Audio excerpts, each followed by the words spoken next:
दानेन तुल्यो विधिरस्ति नान्यो लोभाच्च नान्योस्ति परः पृथिव्यां विभूषणम्।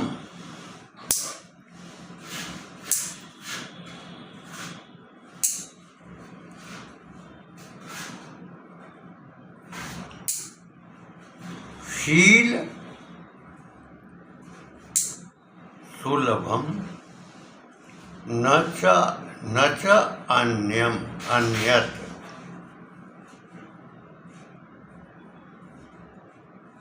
संतोष तुल्यम धनमस्ति नान्यत। यह सूक्ति है, सुभाषित है, सूत्र है, जीवन का, अवस्थी जी का आज का संदेश। दान के समान कुछ नहीं। सौभाग्य की बात है कि 5वीं पीढ़ी में मुझे यह संस्कार मिला। 5 पीढ़ियां इस भावधारा में सदैव बनी रही। पुनः मैं ये कहूँगा कि अवस्थी जी का यह कार्य राष्ट्र के लिए, संस्कृति के लिए, परिवारों के लिए, देश को शक्ति संपन्न बनाने के लिए, देशभक्ति की भावना पैदा करने के लिए, सतत जागरूकता के लिए और जो दीन है, दुखिया है, उनकी पीड़ा हरण में सहायता करने की भावना का विस्तरण जिस व्यक्ति में होता है, वह व्यक्ति महानतम स्थिति में पहुंच जाता है। भारत की यह परंपरा रही है। भारतीय संस्कृति का यह आधार बिंदु रहा है, जिसमें पूरा विश्व भी प्रभावित रहा है, संस्कारित हुआ है। कल हमने वीडियो में डाला था कि मैक्स मुलर ने इन शब्दों का उल्लेख किया, तो जो ब्रदर होता है मूल भ्रातृ है। पूंछ कट सकती है, लेकिन वो स्पष्ट दिखाई पड़ेगी। भ्रातृ, ब्रॉटर, ब्रदर हो सकता है, लेकिन ब्रदर जो है भ्रातृ नहीं हो सकता। इसी प्रकार से मातृ, मेटर, मॉटर, मदर, अब मदर तो मदर मातृ नहीं हो सकता। पितृ शब्द है, पेटर, पाटर, फादर और फादर। वो फादर जो है वो पितृ नहीं बनेगा।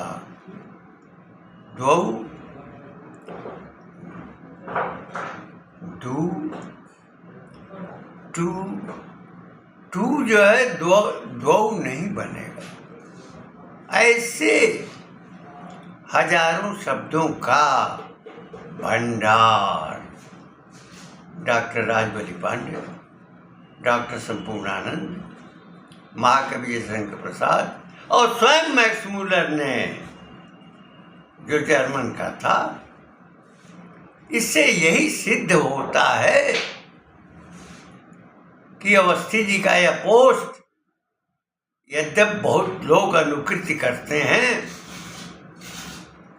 यह दिशा देता है कि वास्तव में भाषाणाम जननी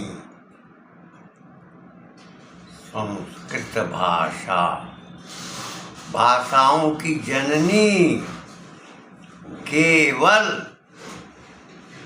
भारत के राज्यों की भाषाओं की माता नहीं है, बल्कि विश्व की भाषाओं की जो जननी है वह संस्कृत भाषा है। चाहे जर्मन हो,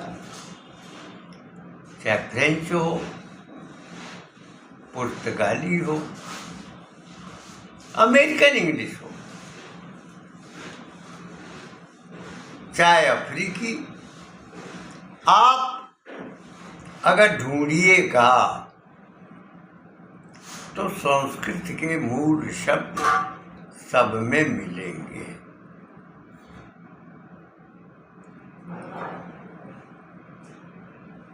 और गर्व होगा भारत पर, आर्यावर्त पर, जम्बू द्वीप पर, सप्त सागर पर, सप्त द्वीप पर और पूरे ब्रह्मांड का दर्शन, चिंतन, मनन और अपनी अभिव्यक्ति से वाणी देने वाले ऋषियों की परंपरा का, ग्रहों के ज्ञान का, के प्रवाह का, ये सब कुछ भारतवर्ष, भारत का भारतवर्ष, बाघों की दांत गिनने वाले बचपन के भरत, उनके नाम का भारत, और प्रथम तीर्थंकर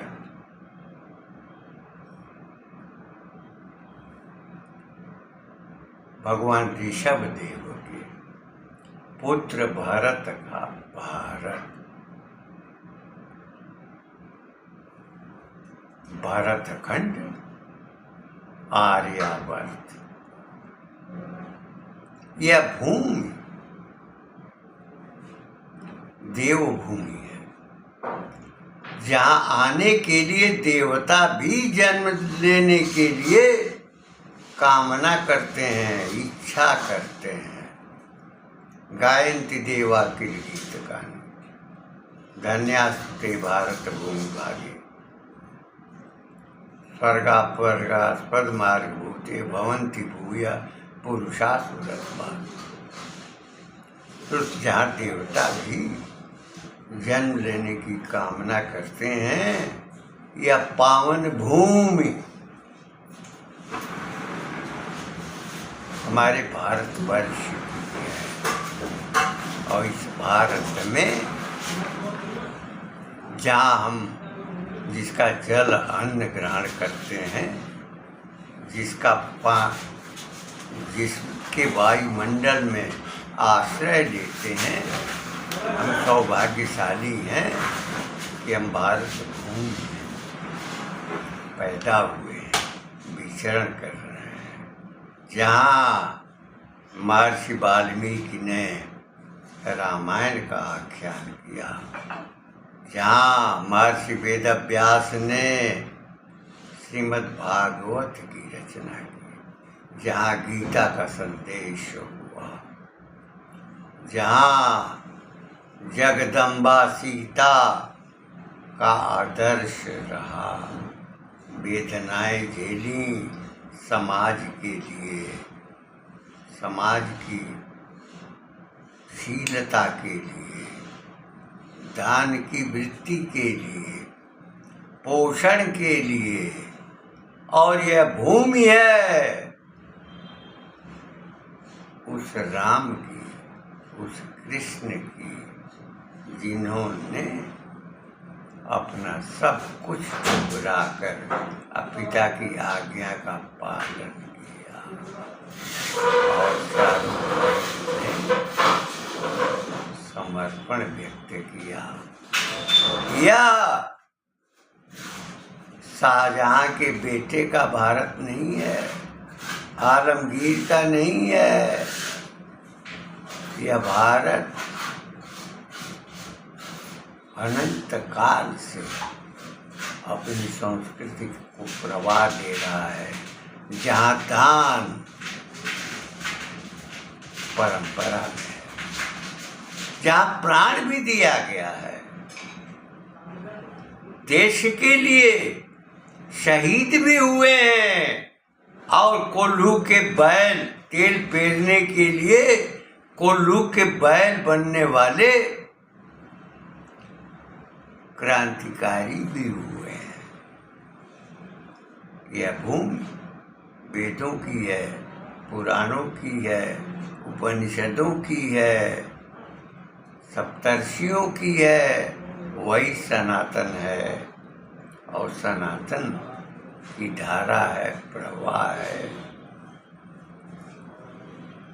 यह आचरण, संस्कार डालने की क्रियाशीलता अवस्थी जी के बोध के अंतर्गत है और निश्चय ही वे प्रशंसनीय काम कर रहे हैं। जो हमारी स्मृति में नहीं है वह भी उड़ेल रहे हैं प्रतिदिन।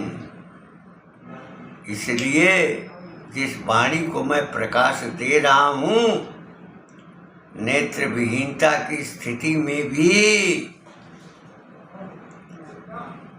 वह उसके कारक है। धन्य है, आपकी साधना बनी रहे। और जब तक पूरे भारतवर्ष में CBSE और राज्यों के बोर्ड पर इनकी सूक्तियाँ, सुभाषित, सूत्र, श्लोक हर राज्य में लागू नहीं किए जाएंगे, आधे घंटे का समय छात्रों को संस्कार निर्माण के लिए नहीं दिया जाएगा, तो इसके लिए किसी स्तर पर मैं पहुंचने के लिए तैयार हूँ। पुस्तक तैयार होनी चाहिए। मैं स्वयं प्रयास कर रहा हूँ। प्रत्येक संस्था प्राथमिक स्तर से और परास्नातक स्तर तक संस्थाओं में ये संस्कार दिया जाना आवश्यक है।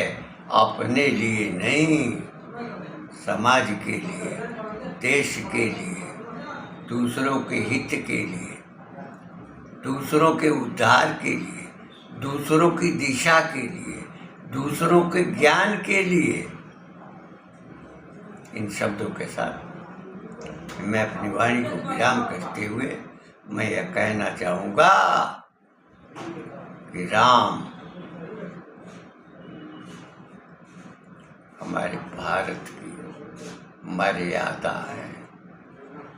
और राम और श्यामनारायण पांडे जी के अनुसार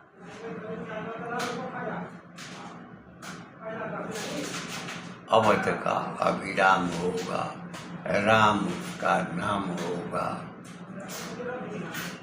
हृदय उसका धाम होगा।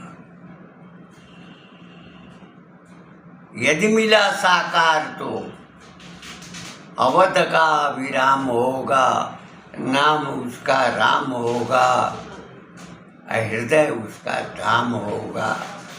तो राम तो नाम ही उनका धाम है, और जिस धाम में आदमी अपना जीवन अर्पित करता है वहाँ उसे मुक्ति मिलती है। तो राम का नाम ही जो धाम है, और उसी के सहारे गुलामी काल में 1000 वर्षों और नेहरू काल के 75 वर्षों में जो वास्तविक गुलामी है, शिक्षा की, संस्कार की, तंत्र की, उस गुलामी से मुक्ति प्रदान करने वाले संगठन के संस्थापक परम पूज्य डॉक्टर केशव बलिराम के चरणों में नमन करते हुए मैं आप सबको प्रणाम करता हूँ।